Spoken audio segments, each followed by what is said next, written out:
तेबे दर्शक बंधु टीम इंडिया प्लेइंग 11 रे आश्चर्यजनक परिवर्तन बाद पड़े यही खेलाड़ी। तेबे टी20 विश्वकप 2026 रे भारतर परवर्ती मैच नामीबिया विपक्ष में खेल दिल्लीर अरुण जेटली स्टाडियम अनुष्ठित होगा मैच पर भारतीय दलर प्लेइंग 11 रे बड़ परिवर्तन देखा जापे। दलरू 2 जण खेलाड़ी को बाद दियाजिबार संभावना अछि। तेबे प्रश्न होछि सेमानकु काहेकि बाद दियाजिबो।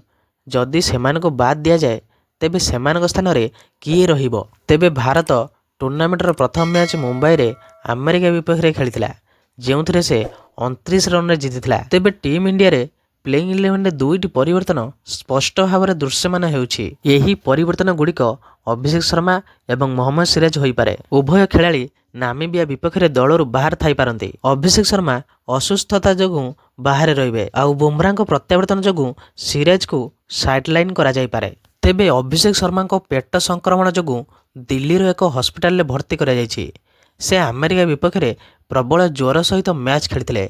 सही निष्पत्ति पर तांको अवस्था आहुरी खराब होईगला। तेबे अभिषेक नामीबिया विपक्ष मैच हराइबार संभावना अछि। एपरी परिस्थिति रे तांको स्थान रे संजू सैमसन खेलिबा आशा करा जाउछि। सेपटे जसप्रीत बुमराह ज्वर जोगु अमेरिका विपक्ष में प्रथम मैच हराइथिले तथापि से सुस्थ हेउछंती एवं नामीबिया विपक्ष मैच पूर्व खेलिबा को प्रस्तुत। जदि तांको प्लेइंग 11 रे शामिल करा जाए तेबे मोहम्मद सिराज को बाहर बसिया पड़ पारे। तथापि सिराज अमेरिका विपक्ष प्रथम मैच रे भल प्रदर्शन करी 3टी विकेट नहीं। तेबे आघातरू सुस्थ होगा पर वाशिंगटन सुंदर मध्य टीम इंडिया को फेरिछंती। तथापि से दिल्लीर नामीबिया विपक्ष में खेलिबे कि नहीं ताहा वर्तमान स्पष्ट नुहे।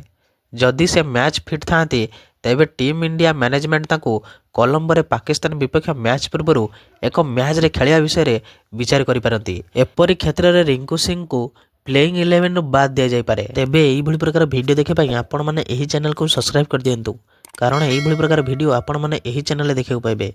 तेबे रहिली जय श्री राम।